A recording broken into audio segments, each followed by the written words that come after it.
uses a distraction while he's at the bank to spray something on the safe deposit boxes. He does this whole thing where he, opens an account, wants to look at the safe deposit boxes, the whole thing with the bank manager. There's a moment here, and it's our Kentucky Fried Wisdom moment of the week. Say, boy, you cover about as much as a flapper skirt in a high wind. Pay attention, boy. But look at me when I'm talking to you, son. Look, sister, is any of this filtering through that little blue bonnet of yours? Pay attention, son. Look at me when I'm talking to you. And that's where Boyd says that I believe that banking institutions are a bigger threat to our liberties than standing armies, and quotes Thomas Jefferson. And Thomas Jefferson's my favorite president, my favorite founding father. And I knew that wasn't entirely correct, so I looked it up. And I have the full quote here. And the full quote is, "And I sincerely believe with you that banking establishments are more dangerous than standing armies, and that the principle of spending money to be paid by posterity under the name of funding is but swindling futurity on a large scale." And Thomas Jefferson said that in a letter in 1816. Yeah. So he's not wrong. We definitely learned our lesson $30 trillion later, haven't we? Yeah. There's a problem. Spending money to be paid by posterity. Well, I mean, at this point, aren't we currently in default anyway? I mean, does anybody expect to? So why don't if the banks can print all the money, why are we even paying taxes? Well, wasn't there a whole thing? I don't watch the news anymore because it just bums me out. So wasn't there a thing where there was like weren't they going to mint like $1 trillion coin or something like that? Yeah. I mean, there's nothing that backs it up anyway. So if you can print all the money, then what does it? Why do we have to pay taxes if that's the case? just now, if you go down the conspiracy route of way back when in I think it was 1913 or whatever it was, the Federal Reserve Act was established. It was that and the income tax that were put together at the same time. Or roughly at the same time. Yeah. And as you were saying, I mean, it's been great. It's been great ever since. Right? No notes. So the Marshals, we see that the Marshals are watching Boyd, and so we remember from last season that the Marshals want to go after the U.S. Attorney wants to go after Boyd on a RICO case, so they're keeping an eye on everything he's doing. And they're watching him visit the bank, and they're assuming, of course, that he's going to rob the bank. And then Boyd shows up to Ava's house after he visits the bank. He gets his business taken care of and gets over to Ava's house to start working on the gunshots, the bullet holes that were left from his shootout with the cartel guys.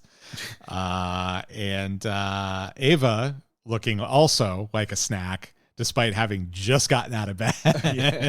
No drool coming out of her. I mean, just gorgeous. It was funny. I had to, in order to put something together for this episode, I had to go back to the pilot, and I watched the first like 20 minutes of season 1, episode 1, Fire in the Hole.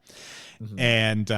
And Ava in that episode is working on her house and cleaning up the blood stain from Bowman. And she looks like she's been working on the house and cleaning up a blood stain from Bowman.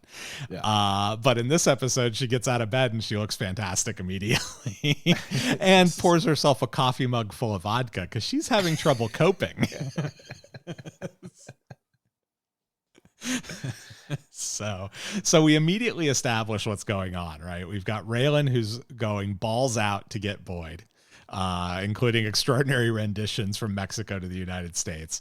We've got Boyd who is getting ready to rob a bank at the behest of his new partners.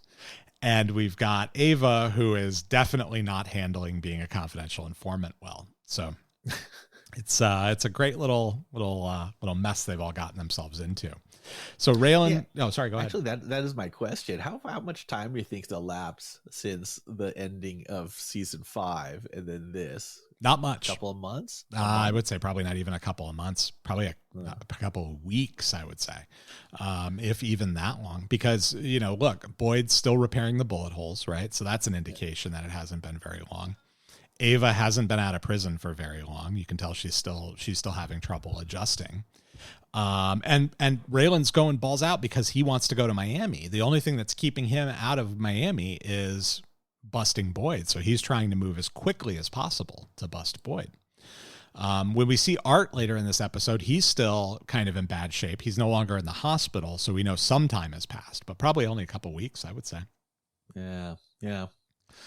But so Raylan gets the marshal's office and confirms that, hey, we've got him, right? There was a federale.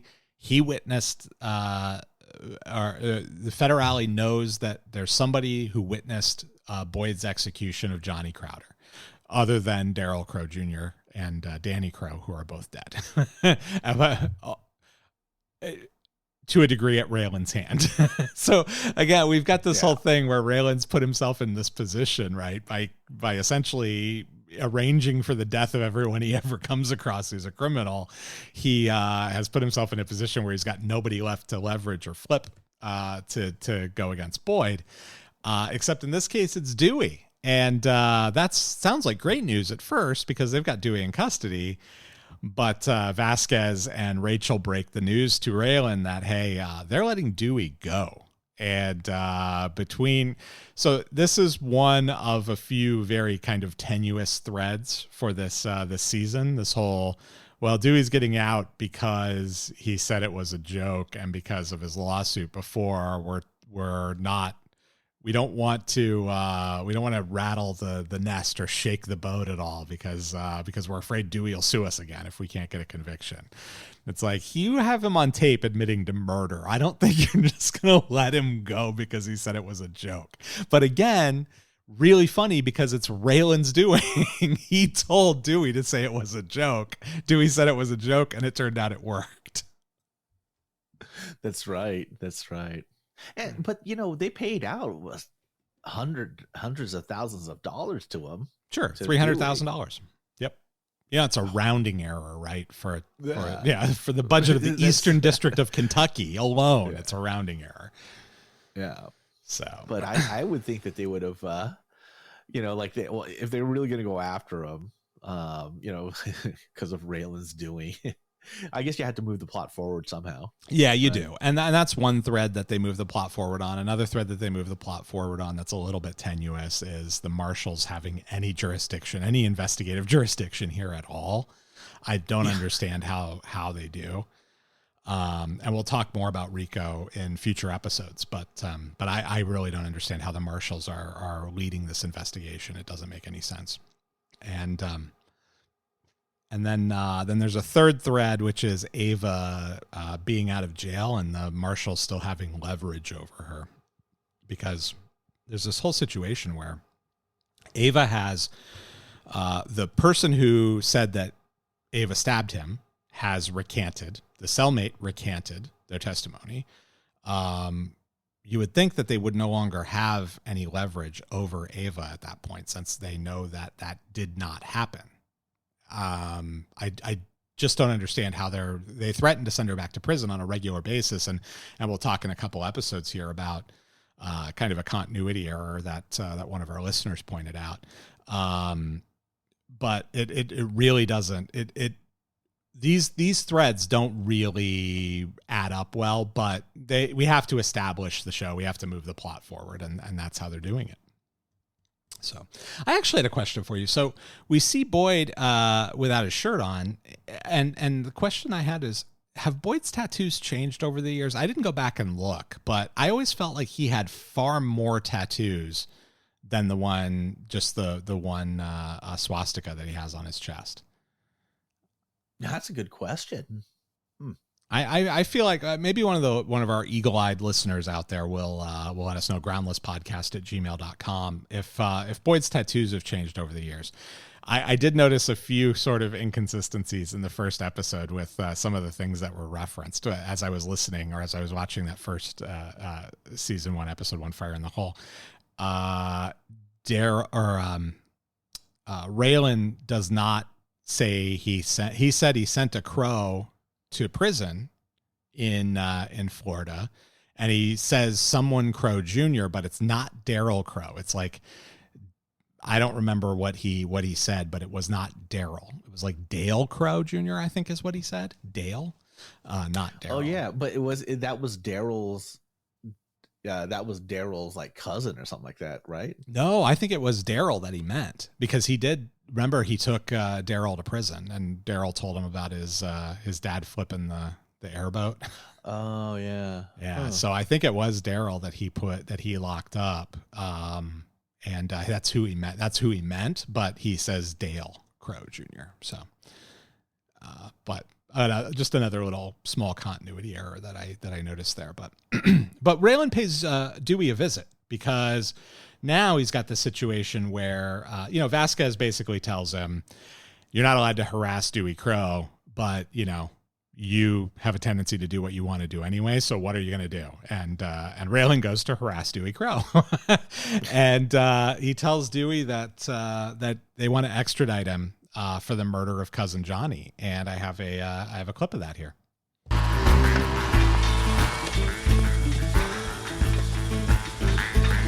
Thank you, Jesus.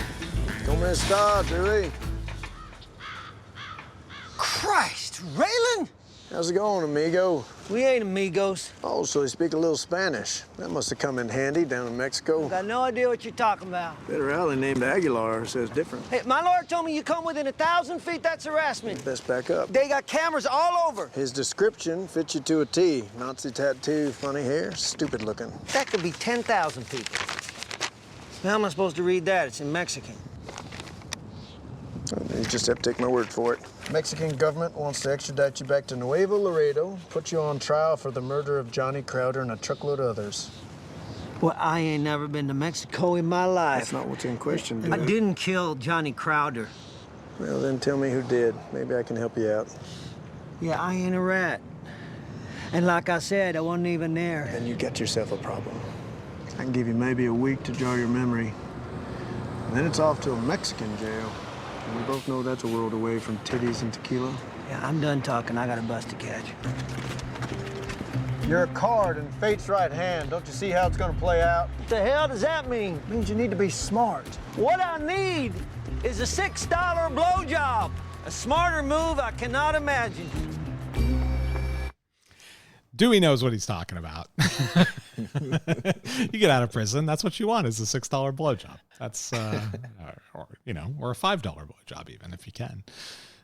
Get that money. What is it? Don't they give you a stipend when you? Yeah, they usually give you a little bit of cash for like a bus ticket or whatever. Like $40 or whatever. And I'm gonna buy a blowjob instead of a meal.